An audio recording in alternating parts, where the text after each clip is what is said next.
Dr. Victor Harlan was a name whispered in hushed tones in the halls of the city's grand hospital. Renowned for his skill, respected for his precision, he was a master of his craft. But there was something darker about Dr. Harlan, something that even his closest colleagues couldn't quite place. His eyes, pools of obsidian, always seemed to conceal more than they revealed. The operating room was Victor's sanctum. The cold steel, the antiseptic air, the soft hum of machines, this was where he held dominion. Here he could control life and death, pain and relief. Here he could satisfy his curiosity in ways the medical board would never approve. It began innocently enough, a subtle experiment with anesthesia. He wondered how aware his patients were under the influence of general anesthesia. He devised a concoction, a mix of paralytic agents and minimal anesthetic, to keep his patients immobile but conscious. The results were more than he'd hoped for.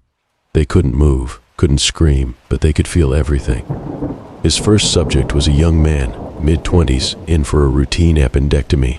As the scalpel bit into his flesh, Victor watched his eyes. Panic, confusion, pain, they all flashed in rapid succession. The monitors showed a spike in heart rate, a physiological scream for help, but the man remained silent, unable to move. The surgery proceeded smoothly, and the patient recovered without incident, physically at least.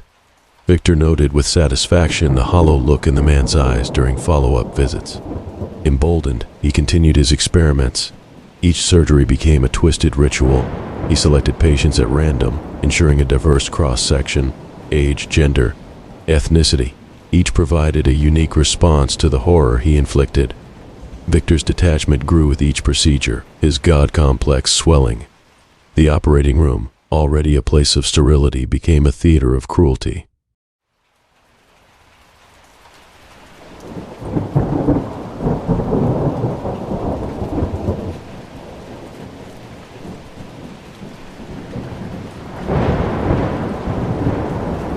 One evening, after hours, Victor lingered in his office. The hospital was quiet, the corridors dimly lit.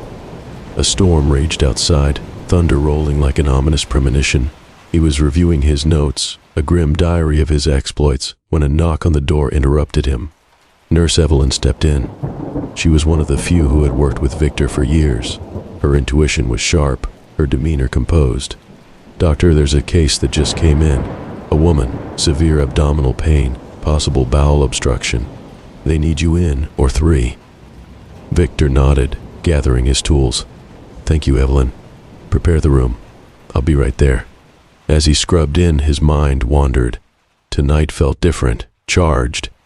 He entered to find the patient prepped, a woman in her 40s, unconscious on the table. Her chart indicated she had no significant medical history, a perfect subject. He administered his concoction, watching as the paralytic took hold.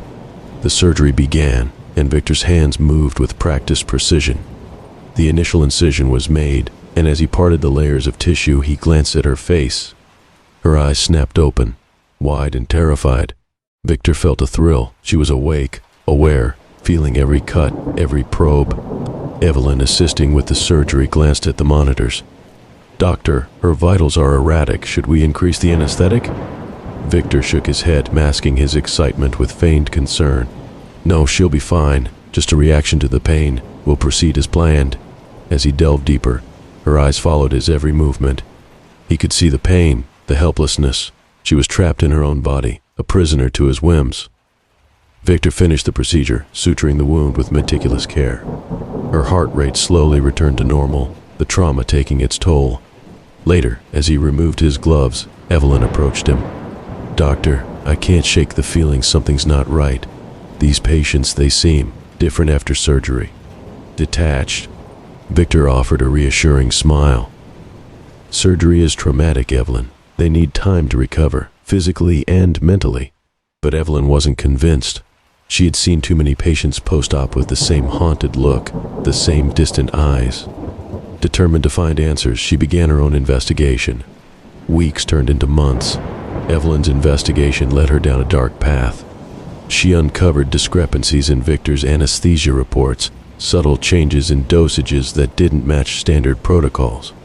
Her suspicions grew, and she began gathering evidence. One night, she confronted Victor in his office. The storm outside mirrored the turmoil within. "I know what you're doing, Victor," she said, her voice steady despite the fear gnawing at her. "You're paralyzing them, keeping them awake during surgery." Victor's facade cracked, a sinister smile spreading across his face. "You've always been perceptive, Evelyn. It's true. And what are you going to do about it?" She took a step back, determination hardening her resolve. "I'm going to stop you. Report you to the medical board. This ends now." Victor's eyes darkened, a predator cornered. "I can't let you do that." Before she could react, he lunged. They struggled, the desk overturned, papers scattering like fallen leaves. Victor's strength overpowered her, his hands closing around her throat. She fought, gasping for breath, but it was futile. The last thing she saw was his cold, unfeeling eyes. Victor stood over her lifeless body, his breath ragged. He knew he had to act quickly. He dragged her to the operating room, the place that had been both his sanctuary and his stage for horror. As he prepared the tools, a grim determination set in. He would make this look like a tragic accident. The irony wasn't lost on him. Evelyn would be his final experiment, the one who knew too much. He administered the paralytic, her eyes fluttering open, wide with terror. The scalpel glinted under the harsh lights as he made the first incision. He worked methodically, clinically, savoring every moment.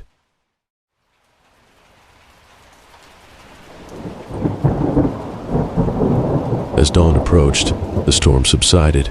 Victor cleaned the room, removing any trace of his deeds. He left Evelyn on the table, a macabre testament to his dark genius. He walked out of the hospital, the morning light casting long shadows. His reign of terror had ended, but his legacy would linger, a dark stain on the institution he had once elevated. Years later, the hospital still whispered of Dr. Victor Harlan, the brilliant surgeon who vanished without a trace. The operating room where he performed his surgeries was sealed, deemed haunted by the staff. The tales of patients who woke in the dark, paralyzed and in pain, became part of the hospital's eerie folklore.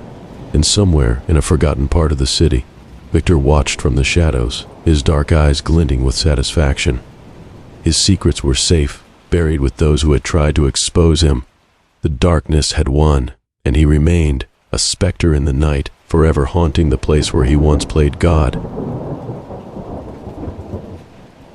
Thank you for joining me this evening.